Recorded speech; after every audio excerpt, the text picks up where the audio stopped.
Hello tout le monde, chou, viens là mon bébé, voilà, incruste-toi mais pas comme ça, non, fais pas de bêtises, voilà. Hello tout le monde, j'espère que vous allez bien, je vous retrouve dans la période juste avant le bac. C'est dans un mois, enfin dans moins d'un mois, hein, maintenant c'est dans 3 semaines. Pour ma part, je suis en première ES, mes épreuves se passent le 17, 21 et 23 juin.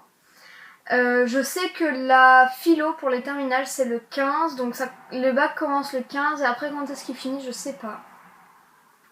Parce que selon les filières et tout ça. Donc je viens pour vous parler là aujourd'hui des épreuves de première ES. Donc en première ES, on passe toute l'année à se dire il y a le bac, il y a le bac, il y a le bac, il y a le bac, il y a le bac. On est d'accord. À la fin de l'année, on a le bac français et le bac sciences. Donc c'est des matières qu'on ne retrouvera pas l'année prochaine. Donc l'année prochaine, je n'aurai pas français ni sciences. Pour les épreuves de français, il y a un écrit de 4 heures, qui pour moi sera le 17, donc de 8h à midi. Et un oral. L'oral dure 20 minutes à peu près, je pense. Et on a un laps de temps pour travailler sur la question qui nous donne d'une demi-heure. Donc on va dire 1 heure. Voilà. Qui pour moi donc ce sera le 23, ma dernière épreuve. Je suis convoquée à 9h, à 8h, donc vers, je sais pas, ça dépend quand je passe, mais vers 9-10h, je pense que je serai en vacances, officiellement. Enfin. Donc voilà, et puis du coup, pendant toute l'année, comment ça se passe, le prof de français, parce que l'épreuve la plus forte là-dedans c'est le français. Le prof de français nous fait lire des textes, nous fait étudier des textes tout au long de l'année. Il me semble qu'on en a 9 ou 15 ou je sais plus. Il y en a plein. Non, il y en a 9. Il y en a eu 9 au bac blanc. Et je pense qu'on en a 15 là. Faudra que je regarde quand j'aurai la fiche. Je vous mettrai une photo sur Instagram ou sur Facebook. Donc on a un nombre de textes à apprendre et à bien mémoriser pour l'oral. Et on a aussi des textes qu'on étudie et qu'on voit un petit peu moins un peu moins approfondis, qui sont des textes complémentaires sur lesquels on peut nous poser des questions pendant l'oral. Donc l'oral, comment il se déroule ? L'examinateur nous fait entrer dans la salle, nous donne un papier avec la question de commentaires. Et pendant une demi-heure, on part avec le texte, la question, notre tête, notre stylo et une feuille. Et on gratte un plan et des idées. Donc le plus vite, ce qu'il faut à tout prix se rappeler, le plus important de ce qu'on doit dire et tout ça.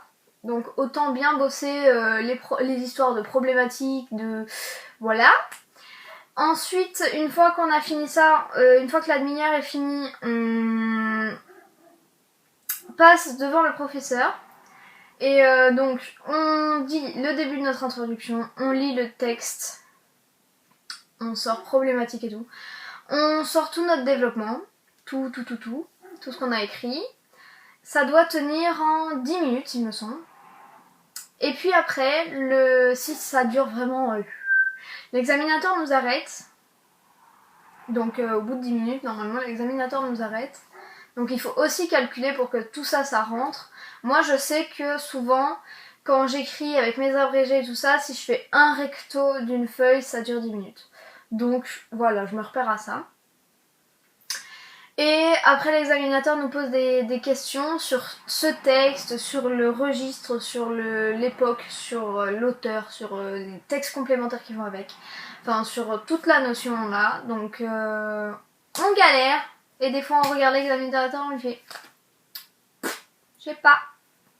Je vous jure, je l'ai fait au bac blanc. Mais j'ai eu 11. Je l'ai fait au bac blanc. Donc voilà, c'est pas non plus grave, on peut pas tout savoir non plus. C'est pas grave de pas savoir répondre à une question. Après c'est mieux, hein, on est d'accord, mais il faut pas dramatiser à bord non plus. Donc voilà, et puis ensuite on s'en va, voilà, on se casse. Et donc l'oral se déroule comme ça. Pour l'écrit, on a ce qu'on appelle un corpus, c'est-à-dire 3 textes sur lesquels on aura une question et il va falloir y répondre. Et ensuite on a soit un commentaire, on doit choisir entre un commentaire, une dissertation ou une écriture d'invention. Donc pour l'écrit ça se passe à peu près comme ça.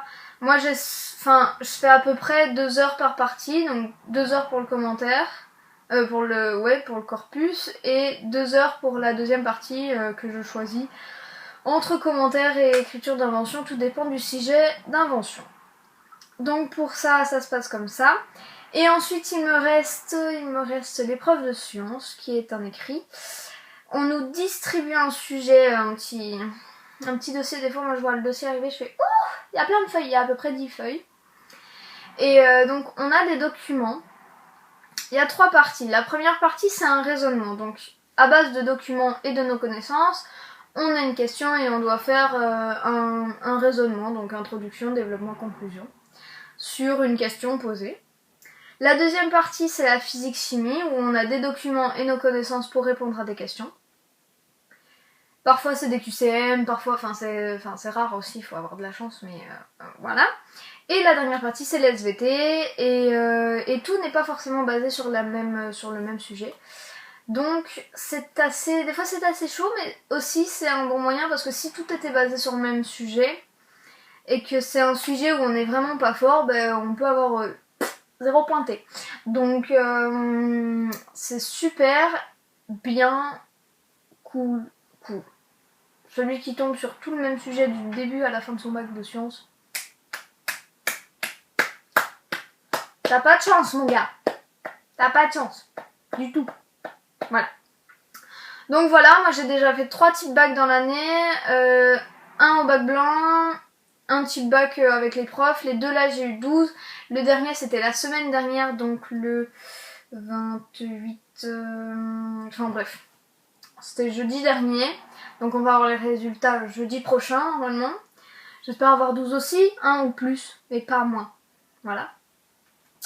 Donc voilà, je vous ai parlé des 3 épreuves de première ES. L'année prochaine, à la même époque, je vous parlerai des épreuves de terminale ES. Voilà. Le chat. Mon chat. Coucou. Voilà, donc il fallait qu'il vous fasse un coucou avant la fin de la vidéo, c'est évident. Donc du coup j'espère pour tous ceux qui ont le bac que vous allez l'avoir. Et surtout ne stressez pas, d'ailleurs je vais faire une vidéo là-dessus sur comment gérer son stress ou comment se calmer avant une épreuve. Parce que je trouve ça assez cool de donner des conseils, parce que je suis pas quelqu'un de stressé, je suis pas stressée avant les épreuves, donc je vais vous partager ça, sachant que je sais très bien que autour de moi, je vois tout le monde qui stresse et moi ça me stresse pas du tout, donc je vais vous faire une vidéo là-dessus. Donc je vous retrouve dans une prochaine vidéo et je vous fais plein de gros bisous et je vous dis bon courage pour la fin de l'année, pour les épreuves de bac et de brevet aussi peut-être.